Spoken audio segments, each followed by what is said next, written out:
দশমিকটা আমার এইখানে আছে, দশমিকের পরে পৌনপুনিক কয় ঘরে আছে? 2 ঘরে।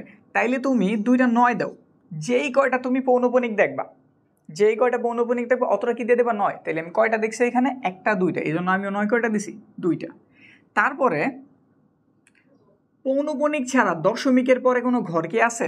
দশমিক, এই যে দশমিকের পরের দিকে তাকা, পৌনপুনিক ছাড়া কোনো ঘর কি খালি আছে যার উপর পৌনপুনিক নাই?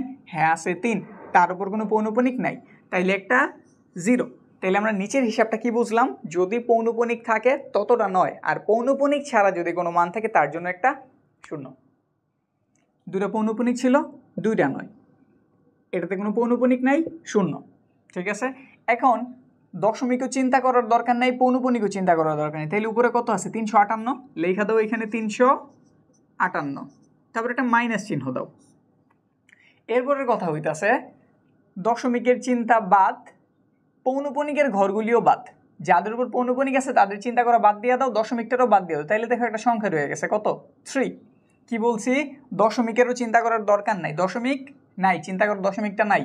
এই পৌনপুনিকের ঘর 2টাও নাই, যাদের সাথে পৌনপুনিক আছে তারা কি নাই, এইভাবে চিন্তা করো। পৌনপুনিকের ঘরগুলি আমি চিন্তা দিব না এবার। তাহলে কত রয়েছে? শুধু একটা 3, ওটাতে জাস্ট বিয়োগ করে দাও। বিয়োগ করলে কত হয়? 3, 5 বিয়োগ করলে কত হইল? এত, 0। এবার যদি আমরা কাটাকাটি করে আমাদের কিন্তু মানে এটাই বলতে পারি আমাদের সাধারণ ভগ্নাংশ হয়ে গেছে, কিন্তু ভগ্নাংশটা আমরা কি বলি? একটু লঘিষ্ঠ আকারে প্রকাশ করি, মানে কাইটা কুইটা যতটুকু ছোট করা যায় ওইভাবে করি। এই ব্যাপারটা তোমরা কইরা নিও, আমি জাস্ট কনসেপ্ট বুঝাই দিছি। তো